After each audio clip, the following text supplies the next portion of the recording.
All right, so obviously this Saturday we have Matchroom versus Queensbury, 5v5. And I've already talked about the main event, which is Wilder versus Zhang, which to me that's a really, really good fight. But picking a winner, picking Zhang wasn't that difficult, to be honest with you. You know, when you look at it, it was kind of like, okay, yeah, pretty pretty confident in Zilly Zhang. This one, Dubois versus Hrgovic, honestly, like I will give a pick of this video. Oh, I will do that, but I do it with no great degree of certainty because I could really make a strong case for either guy winning this fight. There are reasons why I'm going to pick the guy I'm going to pick, but again, I really do say it with no great degree of certainty. Let's have a quick look over the tail of the tape before we get into this fight. Now, I don't believe there's going to be a title on the line for this fight. So there was a lot of talk that it was actually going to be for the vacant IBF title. I doubt it's going to happen now. And I would imagine that the winner of this fight, or certainly the winner of this fight, is talked about. They're talking about matching the winner of this fight with Anthony Joshua in September at Wembley Stadium. However, I would say if Deontay Wilder wins, don't be surprised if they do that fight over the winner of this fight, because that just makes more sense financially. You know, Wilder versus Joshua, it doesn't need a title. People will still watch it. Whereas if it was Joshua versus Dubois or Joshua versus Hrgovic, you would need that title as a bit of an incentive or something as an incentive. You certainly would. So before we talk about who I think will win this fight, let's get into the tail of the tape. So Daniel Dubois has had 22 professional fights. He's won 20 of them with 19 knockouts. Kevin Johnson is the only guy to take Daniel Dubois the distance. That was many years ago in 2018, I believe it was. And in those 22 fights, he's also lost two. Both of them by stoppage. Both of them, you could say that he definitely, well, you could definitely say he quit in both of them, which really left a bad taste in people's mouths. I don't say it left a bad taste in people's mouths necessarily, but it left people with a lot of questions about Daniel Dubois, his heart, his mentality, his fighting spirit. He stands 6'5" tall with a 78-inch reach, I should say, and he is 26 years old. His alias is Dynamite Daniel Dubois. Now he goes in there with Filip Hrgovic, who is 17-0 with 14 knockouts, 17 professional fights, 17 professional wins, 14 by knockout. He is 31 years old. El Animal is his alias. He is 6'6" tall. The reach is listed on BoxRec. Be interesting to know actually what his reach is. He's coming into this fight off the back of a first round knockout win against Mark Demori. So really, you know, the last significant win he had in some way was Dempsey McKeon, which was August last year, which was a 12th round TKO in a performance that was just, it's fair to say, not great. It was very, he really laboured to that, and he only really stepped on the gas in the last round and ultimately got Dempsey McKeon out of there. Before that, the best win of his career is a it was a unanimous, it wasn't split, it was a unanimous decision win over Zhilei Zhang. Now, that fight had a lot of controversy, or a lot of people felt Zhilei Zhang did enough to win the fight. Hrgovic was actually down in the first round, although it shouldn't really have been called a knockdown, but he did take a lot of shots off Zhilei Zhang in what was a very tough fight. There was some circumstances around it that were not ideal at the time. He did lose his father, whom he was very close to, and, you know, going into that fight, I'm sure he wasn't in the right headspace, but obviously he had to go through with it. He was an IBF eliminator, so you can look at that fight and say, yeah, his headspace wasn't really in it, and Zhang proved himself to be, you know, much, much better than certainly myself. I thought it would be a fairly run-of-the-mill win for Filip Hrgovic. Zhang definitely proved me and many others wrong, and look what he's gone on to do with Joe Joyce. So a very good fighter is Zhilei Zhang. That's actually a good win, even if some people do feel as though he shouldn't have got the nod. You would say that probably the best win on Daniel Dubois' resume is, well, you would say it's probably either Kevin Lorena or Jarrell Big Farmer Miller. Now, August last year, he lost to Alexander Usyk in the 9th round. And apart from that, you know, was it low, was it not low shot in the 5th round, it was really all Usyk in that fight. He dropped Daniel Dubois in round 8 and he hit him with a right jab in round number 9. Dubois sat out the count. Myself, and there was questions about Dubois after the Joyce fight, which happened in 2020. That was further compounded with how he seemed to get dropped very easily against Kevin Lorena in their fight, in the first knockdown anyway, but then just seemed to, so some would say he was injured, torn ACL, but he was back. The torn ACL I thought would take a lot longer to recover from than a couple of months back in with Alexander Usyk. Either way, he did look a bit all over the place, like a fish out of water against Kevin Lorena of all people. So it left us with no real confidence in there against Usyk. And obviously against Usyk, again, he went down, sat out the count. Against Jarrell Big Farmer Miller, there was a lot of questions about Dubois, and I had them. I wasn't confident. I'm pretty sure I did pick Jarrell Miller to win, because I just thought that if he's not able to put a dent in Miller, and Miller's on him like a bad smell, then surely he's going to capitulate again. He's done it twice. I don't see why he wouldn't do it again. He didn't. He had rough moments in the mid stages of that fight, but he came through it. He came through it, and he really grew as a fighter. You could see he really grew in that fight as a fighter. And not only that, he was actually able to take Miller out in the last round. In the dying seconds, he was able to hurt him and then stop him. And really, you couldn't ask for a better performance from Daniel Dubois in that fight. And since then, his confidence seems to have just gone through the roof. He was the one who called for this fight originally.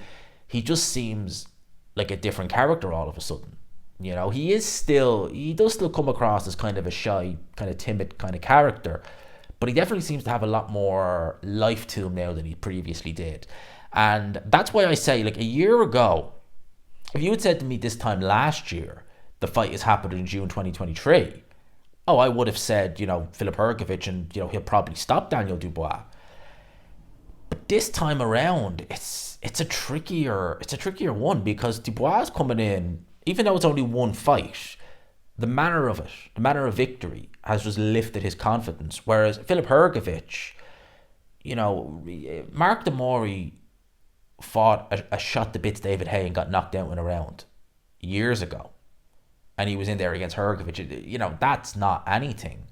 And then you talk about Dempsey McKeon, who was not a top heavyweight, and yeah, he got rid of him, but he didn't look amazing. He looked very laboured. If anything, actually, he looked more lively in the Zhilei Zhang fight, and he didn't look lively in that fight, than he did against Dempsey McKeon. So Hrgovic, you can make the argument that he hasn't really looked good in a while. And again, if you look at the heavyweights, some of them he's fought, Riddell Broker, that Marko Radonic guy, I think he fought Arslanbek Makhmudov over the weekend. No, that was a different guy. Apologies, correction there.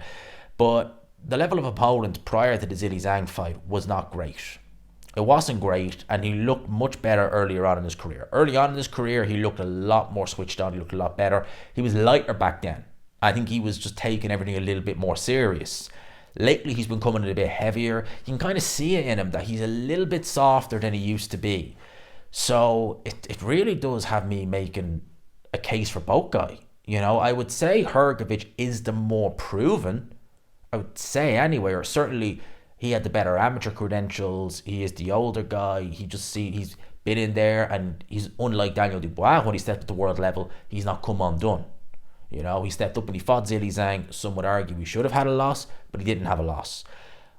I trust him more to hold it together than Daniel Dubois. But saying that, Daniel Dubois at this point, he seems to be the guy with all the momentum. And having that momentum going into this fight, that could make a big difference. Let's talk about what I think both guys need to do. Dubois, his jab is very good. I think that not enough people talk about Daniel Dubois' jab. He actually has a really good, really snappy, accurate jab. And I think that if he actually uses that early on, especially, I don't know what the reach is for Hrgovic. I suspect he might have the longer arms, I suspect. But if he can establish his jab early on, and depending on the weight, because Hrgovic has come up in weight, as in, like, he's been coming in heavier the last few fights. Dubois has always been a thickly set, strong fella. And now he's in his mid-20s. Some would say maybe he's in his late 20s now when he's 26. He's got to be getting more and more strength into him. And he might be the stronger of the two. He might be. What I like what Dubois does is he's one of these big heavyweights who's not afraid to go to the body. And with Filip Hrgovic, I think that his chin is... it's not even talked about enough how good his chin is. You got to bear in mind, this guy took flush shots from Zhilei Zhang. And yes, officially he had a knockdown in the fight, but go back and look, it wasn't really a knockdown. It should have been called a knockdown. And all the other rounds, he took plenty of shots from Zhilei Zhang, stayed on his feet. Joe Joyce, who many believed had one of the best chins in the heavyweight division, he was hurt several times, noticeably, and obviously he was taken out and knocked out in the second fight.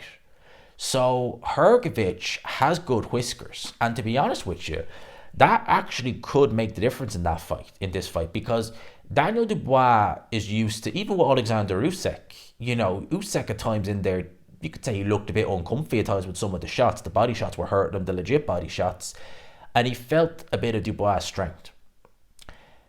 If Dubois is landing on Hrgovic, and he's landing early, and the shots aren't having an effect, all that confidence he has, because bear in mind, Jarrell Miller has a good chin. He didn't go down, but between him being fatigued and hurt, that was ultimately what took him out. And he was hurt by those shots. He was able to hurt Jarrell Miller, who many people, myself included, thought had a very good chin.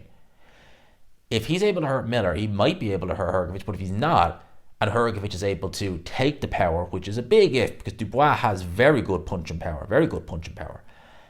If he's able to take that and get onto Daniel Dubois and set about him, I could see those demons coming back into that. See, as much as people want to talk about the Miller fight and how good he looked and the way he was able to come through adversity, at the end of the day, one performance, it's not going to make me forget the other performances, if that makes sense. And I worry, will he revert back to type?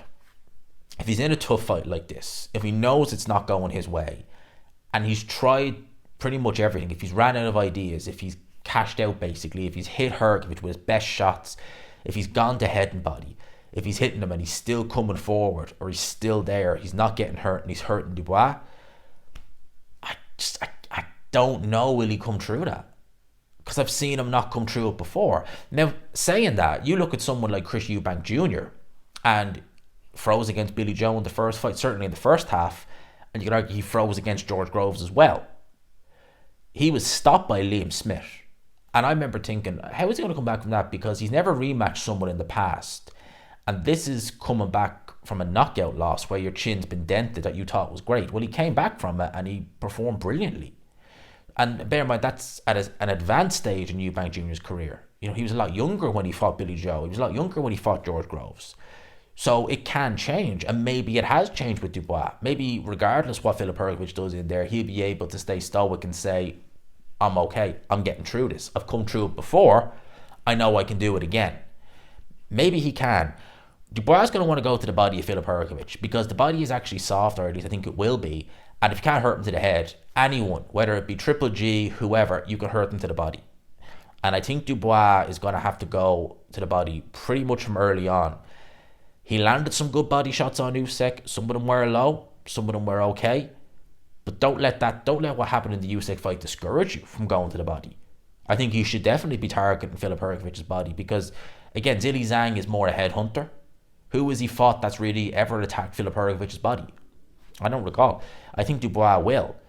Hrgovic, I think Hrgovic is going to be on Daniel Dubois. I would imagine he should try and attack Daniel Dubois like a bad smell. If he gets into this fight and he's doing what he was doing, kind of looking disinterested almost, really, in his last couple of fights, looking disinterested, only really stepping on the gas when, he kind of feels like, all right, now it's time to step on the gas. If he does that, Dubois might actually be able to build a lead in this fight. And if he's able to hurt Filip Hrgovic, and Hrgovic just can't seem to just find that little bit of fire in him, which, again, I think has been lacking for a while in his career now. I mean, a long time. We could be onto something with Daniel Dubois. It's a really interesting fight. And it's genuinely, this is a tricky fight to look at on paper to pick a winner. I genuinely do find it very tricky to pick a winner for this fight. But I don't like sitting on the fences. I do like picking a winner. I don't even know the method of victory I would go for in this fight. For me, it genuinely, I know I keep playing, but it really is a tricky one. But I have to give a pick, and I will. And I am going to say that my pick for this fight, I'm going to go with the person I feel is a little bit more reliable, and that's Filip Hrgovic. And I think I'm going to go with Filip Hrgovic to win this fight on points. I'm not going to go for stoppage, although There you go. I mean, you just instantly you're thinking, could he stop? No, I think I'm going to go with Filip Hrgovic to win this fight, probably on points. But again, understand, I say this with no great degree of certainty. That's why I like this fight so much. And don't get me wrong, I think this will be a really, really good fight. I really do. I don't think it's going to be a snooze fest. I think it's going to be a good fight. But I look at it on paper and I'm like, I cannot pick a winner. But I have to. And if you gave me a fiver, I'd be saying, right, I'm going to bet it on Hrgovic. I just think he's more proven. I trust him a little bit more, and I think he'll be able to get through this fight, close fight, and win it on points. That's who I'm going with, Filip Hrgovic, to win this fight on points. But let me know your thoughts in the comment section below. I would be very interested to know what you guys in the comments have, because I might even leave a poll on the community tab, because this one right here, this is a tricky one. I'm not gonna lie, this is a tricky fight to pick. Let me know your thoughts in the comments below. Lads and lassies, I'll leave it there. Lads, I hope you enjoyed the video. Smash the like button if you could. Hit subscribe, of course, as always, if you haven't already. And yes, of course, I will leave it there. Thank you always for joining me and dropping by. All that good stuff. Peace.